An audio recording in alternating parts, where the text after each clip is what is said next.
our U.S. checkpoints right here in Laredo sector. You guys know that I've been talking about this for really honestly 3 years, but recently we've really been talking about the number of that's been coming through our southern border, specifically here in the Laredo sector. You know that we had over a 900% increase in repeat offenders. I call them violent offenders because we have a record.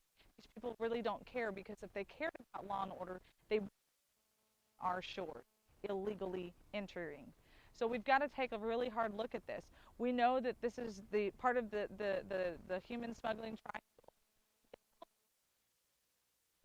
This is what they did. They allowed all of the people who've been lying and waiting to open up and just take off and go where they needed to go. They allowed violent offenders of rape.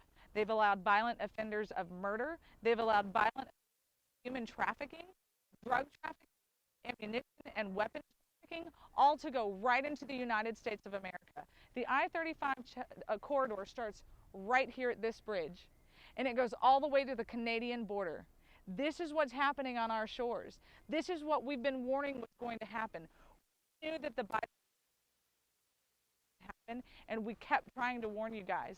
We said that Trump's policies had nothing to do with race. It had to do with the security of the United States of America, and we were laughed at and we were scoffed at.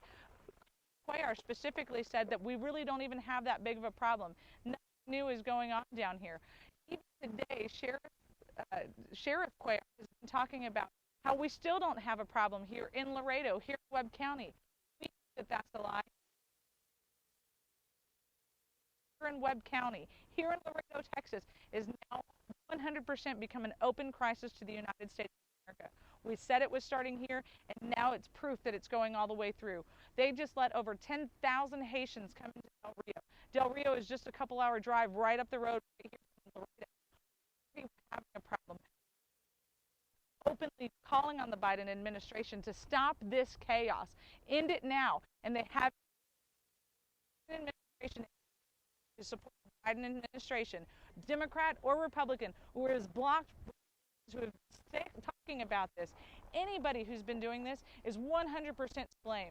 Angel families have been crying out and begging for help, even when Trump was in office, and Nancy Pelosi, Henry Cuellar, and all of the do-nothing Democrats and the Republicans who bury their head in the sand, they would not meet with them.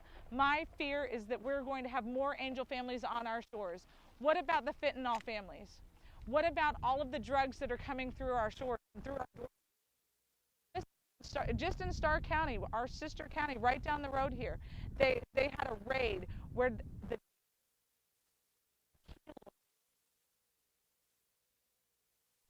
that's a lot.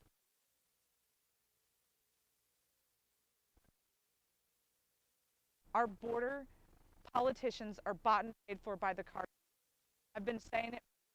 The cartel own the border, and now it's living proof that the cartel own the border. This is not because of our agents and their lack, because our administration and their lack of care for the United States of America, or for the laws that we have, for our Constitution. Yesterday was Constitution Day. I guarantee you the Biden administration has never read the United States Constitution, because what is happening right now is a crime on U.S. soil. I'm calling them out. It is time to stop talking, and it's time to start doing. Our law enforcement who allows that is a problem.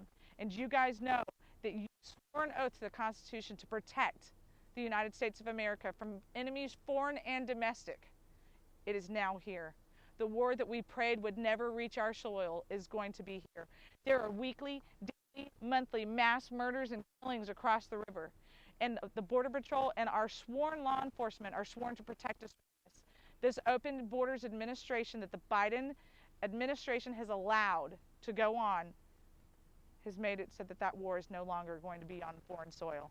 It is going to be right here, right now, because they've allowed it. Because the Biden administration and Nancy Pelosi and all of their puppets have allowed this to happen. Don't let them pretend like they have. If you were serious about this, about what's happening here in Webb County, if you were serious about what was happening in our district in the United States and the state of Texas, you'd be pushing back at Nancy Pelosi and the rest of the do-nothing Democrats for Title 42. Yet you talk about it on the news and you do nothing, because if you did, we wouldn't be facing this problem. It's time to stop. No more. I told you guys 3 years ago that I was going to be your fighter in Washington, D.C. Now I have to be your fighter right here on the border because Washington, D.C. is not ready for what is coming to them.